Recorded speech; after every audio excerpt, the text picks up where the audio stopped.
Good afternoon, everybody, and welcome to Fundraising Bidness Talk.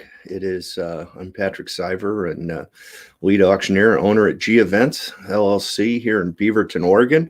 And each week we come together and visit about the latest trends in the fundraising auctions business. And so today, uniquely enough, with spring break season and whatnot, I did not bring on a special guest. My goal today is just to answer any questions and kind of visit about some of the things that are going on in the industry. I've got some events coming up that are kind of exciting, some things going on. So I want to make sure and encourage you in the audience there, please just type in the chat and tell us, say hi, tell us where you're from. And if you have a question, definitely type it in that comment box, because today is the day. No charge for answers, as I like to say, no charge for answers.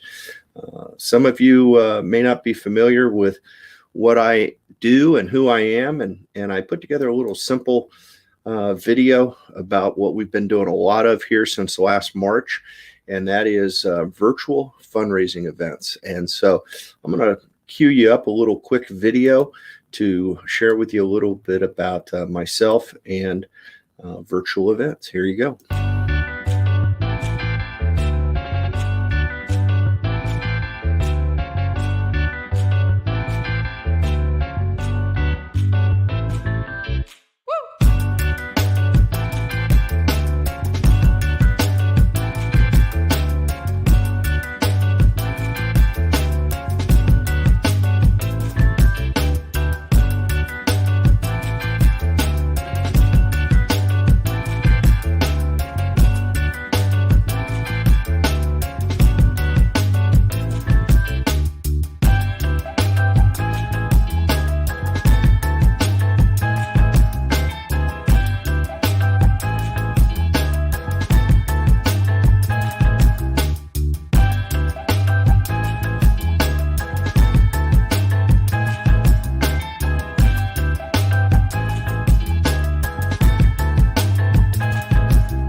So that gives you a little bit of a sense of what's been happening in the virtual fundraising business. I mean, it's been an exciting journey the last 12 months now. A couple of weeks ago, we did our first repeat virtual event, and we are booked for virtual all the way through middle of November at this point. We do have a couple of clients that are considering and looking to do some what is known in the industry as potentially called a hybrid event. I like to call it a virtual with a studio audience, and kind of like that phrase. Virtual with a studio audience, and let's just start there and kind of visit a little bit about what I envision for this next evolution of our events. And let's start with why I think this is going to be the case. Despite the fact that we're getting vaccinated, I see in the news that we're still, even though you've been vaccinated, you're supposed to wear your mask, and there's still concern about a fourth wave and things that could happen in the future. And so when I talk to groups, I'm pretty clear. The one wonderful thing about virtual is that they don't get canceled. We can do virtual from anywhere. So let's start our planning based on doing a virtual, whether it is going to end up being remote in a studio or remote from people's homes and lots of internet connections into one platform. Whatever it is, virtual will happen regardless of what is going on. And I like to think that we will add a studio audience to that. And what I mean is, picture a taping of Saturday Night Live or a taping of your most popular daytime talk show, where the talent is on a stage, on a set, and there is an audience that claps, that in this case would bid against the folks that are bidding online. And people ask, well, how do you do that? Would they, would the studio audience be looking at their phones the whole time to bid? The answer is no. Interestingly enough, we've been doing simulcast auctions in the auction industry for years. I believe somebody's told me as long as 25 years have been doing simulcast events. I've been involved in several where we had a traditional auction environment and people were bidding online, and we had an audience in the room with us, and they were bidding. And what we do to make that work is we have what we call a floor bidder, and that's FLOOR bidder. And what that means is that myself as an auctioneer is taking bids just like we normally do. We're rambling off numbers in our chant. And while we're doing that, we're looking at the audience, but we are also looking at a person, a staff member who is on a computer, or maybe as an auctioneer, we're actually looking at a computer monitor, and we're monitoring what's happening on the online bidding. So when I'm in a bidding situation, let's say we're at $500 and I'm looking the next increment is $600, I might recognize that I see the 600 pop up on the monitor, or if I have one of our team that is monitoring that online auction, then they would raise a bid paddle and I would acknowledge that I am now at $600 online. And so that tells everybody in the room that we are with a $600 bid online and our next increment's at $700. Simultaneously, it could be the other way around, right? I could be at 500 and my $600 bid comes from inside the room. So my person that would be monitoring the computer and the online would actually place a bid under a floor bidder type of number, bid number. And so then everybody in cyberspace that was watching the auction could know that the next increment's now 700. So it might sound similar to something like this. We're at 500 out of bid, now 6, now 6, now 600 out of bid, now 6, and 600 is bid online. 600 is bid online, now 700, and 700 out of bid, now 7, now 7, now 700 out of bid, now 7, and 700 out of bid, now 7. I have a $700 bid in-house on the floor at $700 and now 8, and 800 out of bid, now 8, now 8, now 8, now 800 out of bid, now 8. And it would continue until we actually sold the item or the package. And when we do, if we've sold it online, there's nothing more for us to do as a team. The computer and the software will take care of it from there.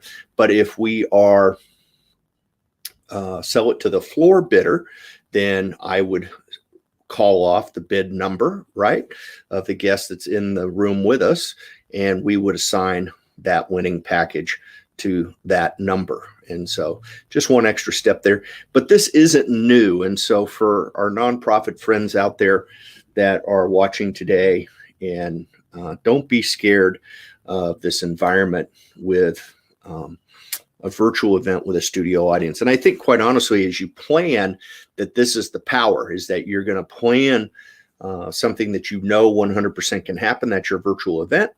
If we can add an audience, we will add an audience. It's not like the reverse where we're going to go out and try to fill up a ballroom. We're going to pay a deposit on a hotel ballroom or a venue, and we're going to go out and try to sell 200 tickets or 20 tables of 10, anything like that. And then to find out at some point we can't gather. That would be terrible, right? This way we start out knowing we can do the virtual, and we're going to add the studio audience. And think about this. This gives us a lot of flexibility and a lot of neat opportunities. We could, first and foremost, because we control the size of that studio audience, it opens up the door to so many more venues. What I mean by that is, in the past, where we were relying on support coming from in the room with us at that event, a traditional gathering event, we wanted, in many cases, more people we thought was better, right? Now, the auctioneers will always tell you it's not about the number, it's about the quality, not the quantity, the quality, okay? And so we think about the quality of the folks that are attending, um, that are coming to the event. Um,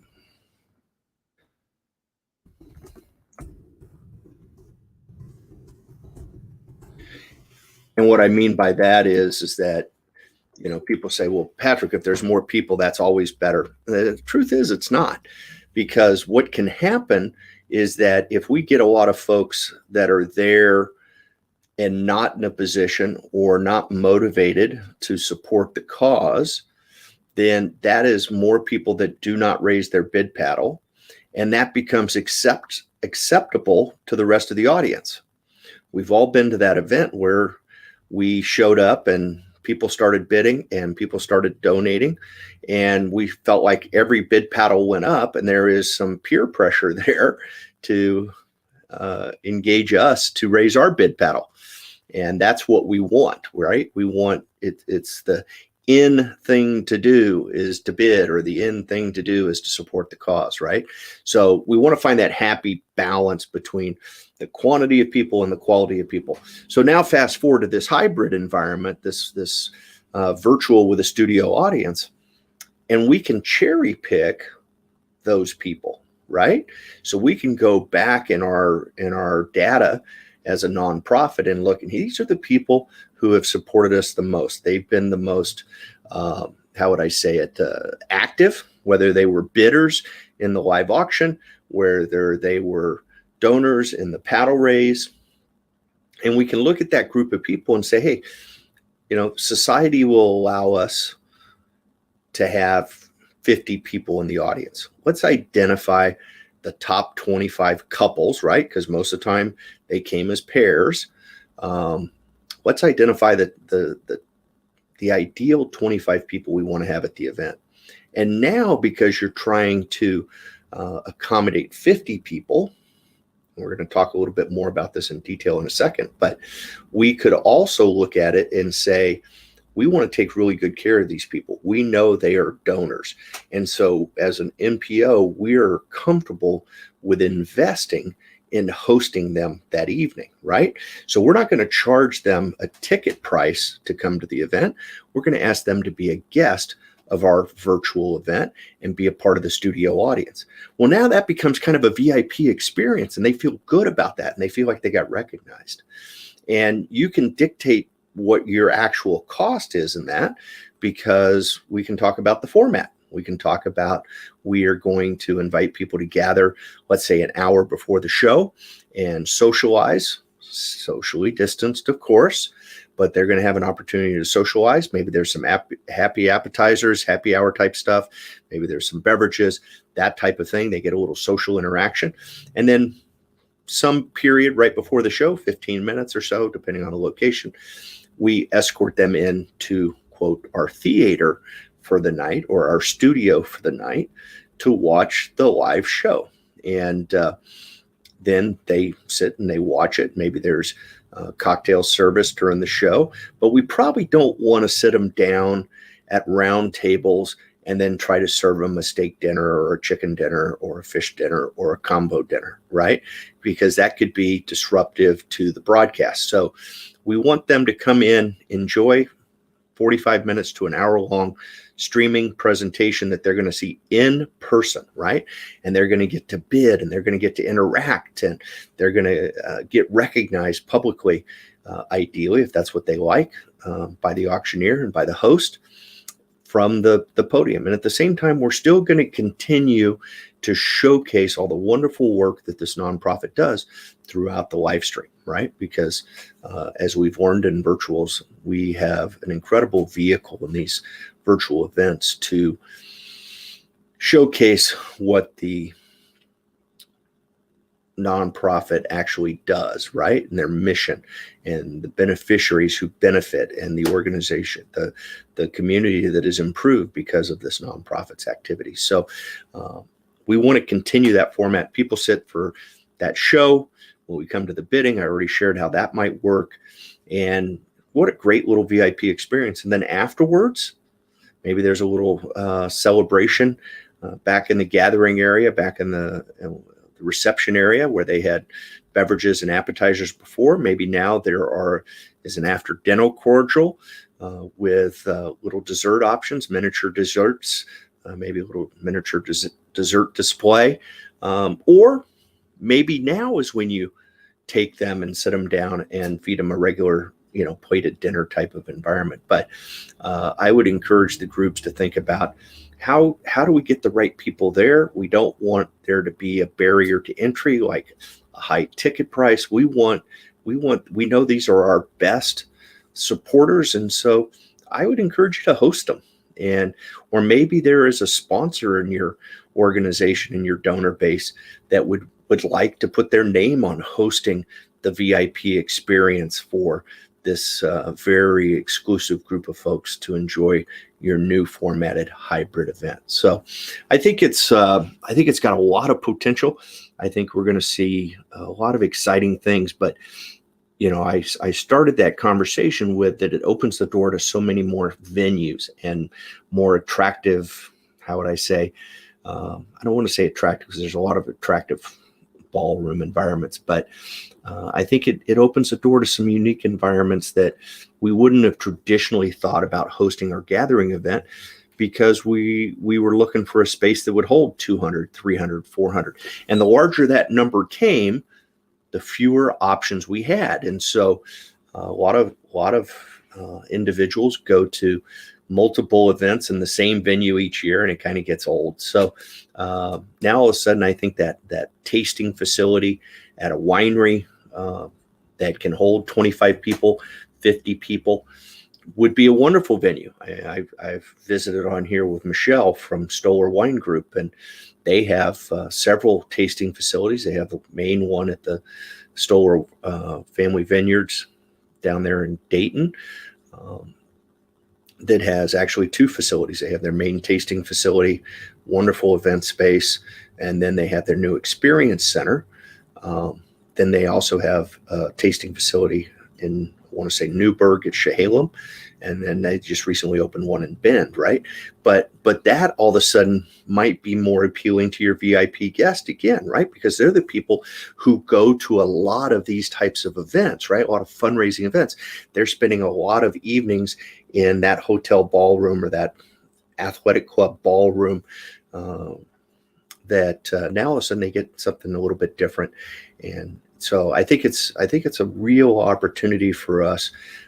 We ripped off the Band-Aid here, okay, when we started virtual events here a year ago, and there is no reason for us to go back to the old format. I think we would be foolish if we did. I think it would be a mistake if we went back. And I think, quite honestly, a lot of our donors in our audience, right, are not going to be interested in going back to that environment. I know personally, I've looked at it and said, I've become very adept at Zoom calls and video conferences. And I think to myself, wow, I used to drive 30 minutes across town for a 30-minute meeting, and I'm not going to do that anymore, right? I don't care if COVID goes away and we never have to concern about it again. I am going to keep using video calls because I think it's more efficient. It's greater for work-life balance. There's all sorts of advantages. And I think we have to take some of the things that we've identified in the virtual event world and commit to do those moving forward, because they really are in the organization's best interest. We've seen tremendous giving, I think better than we ever would have imagined. If you had asked the question in the middle of March last year, what did the future hold? We would have all said, whew, I don't know. Anything's better than nothing. Yet we had incredible experience in 2020, and it's already started into 21. We continue to see higher better than expected numbers, folks are giving. And so one thing I'll tell you is they won't give if you don't ask. So if you're a nonprofit out there and you're still concerned about whether you should have an event or not, whether it's virtual, hybrid, gathering, whatever it is, the reality is nobody's donating if you don't ask. So I think I encourage you highly to consider the formats that are available to you, and take the plunge. It's we started in March. We were attaching the wings to the airplane at 30,000 feet. Today, we have a pretty good sense of what that is. We're pretty good at flying that airplane, and now would be the time to jump on board and take advantage of it.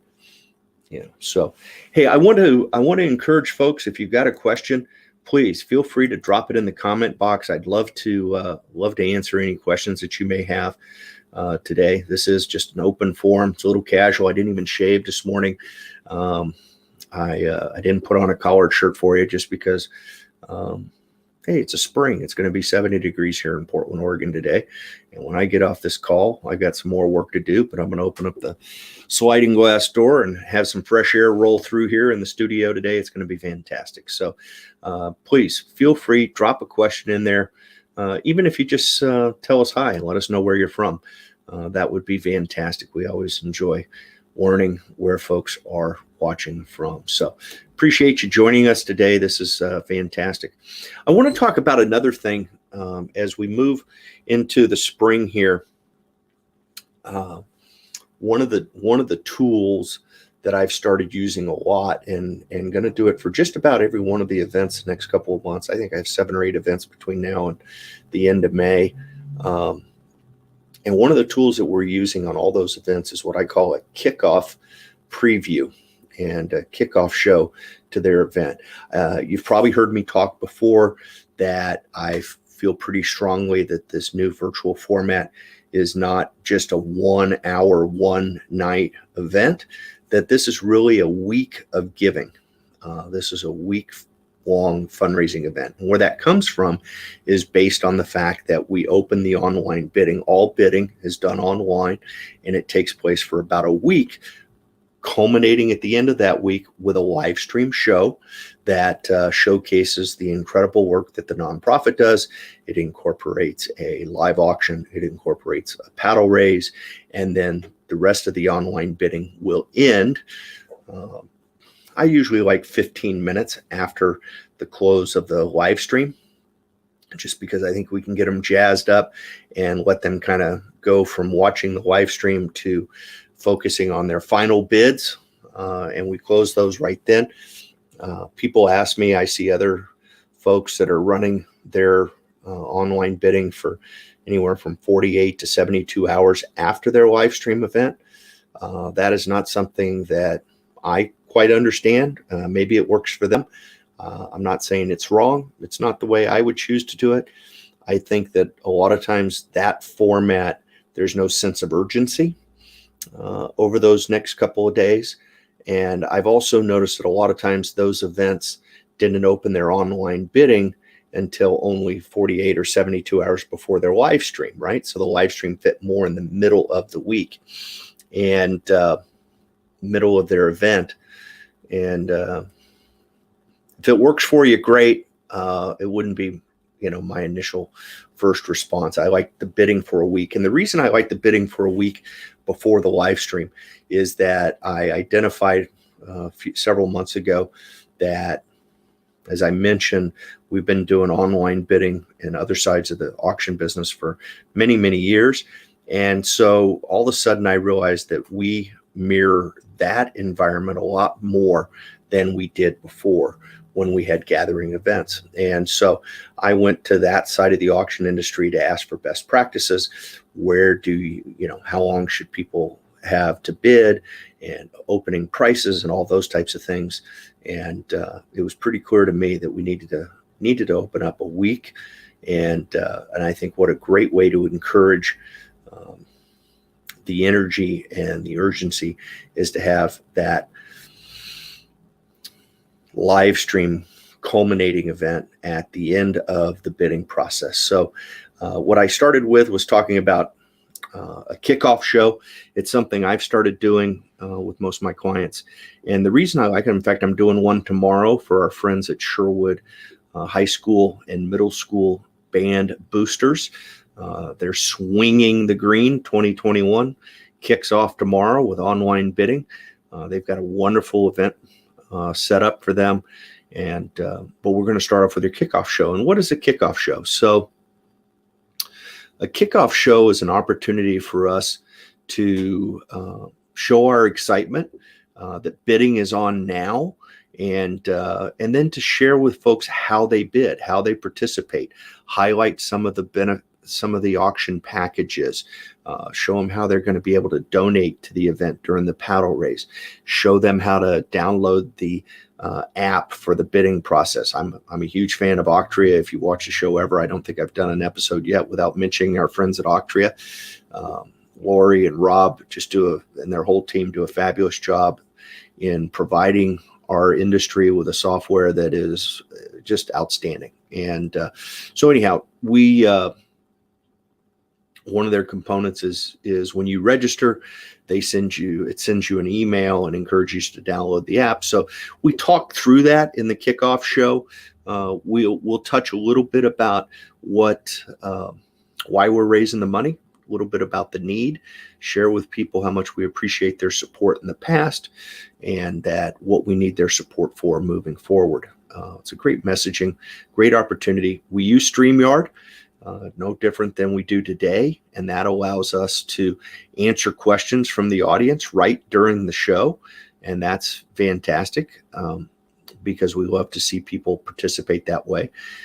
And then the thing that is unique is that with that kickoff show, I'm pretty adamant that we stream it to the group's social media. So I do not like to see the main live stream event at the end of the week. I do not like to see that go to social media because it does not incorporate the bidding element, right? So if you're watching the live stream on Facebook, you have to have a whole nother setup going to be able to support the event. And so I don't encourage folks to live stream their main event to Facebook or their YouTube but I do encourage it on the initial kickoff event because we want to hit the masses, and that's where we want to draw their attention and then push them to RSVP for the event by going to the auction landing page and hitting the RSVP, or for us in the industry, the registration, right? Another pet peeve, right? I don't like the term registration in virtual events and online events because I don't feel like people are incentivized to register. And what I mean by that is when we were going to gathering events, we were incentivized to register in advance because we hoped that would help us avoid a line when we first arrived at the event, right? Because we see all the people at registration. And so if I could do that online in advance, yes, I was engaged and I wanted to do that. And that was great. But in the virtual world, that's not the case. In the virtual world, it's all about, we want their contact information. We want them to register because then we can reach out to them and we know that they are interested in our event because they gave us their email, they gave us their phone number. We're able to text, we're able to email them. So I use the term RSVP in the virtual world instead of registration. Hope that helps you.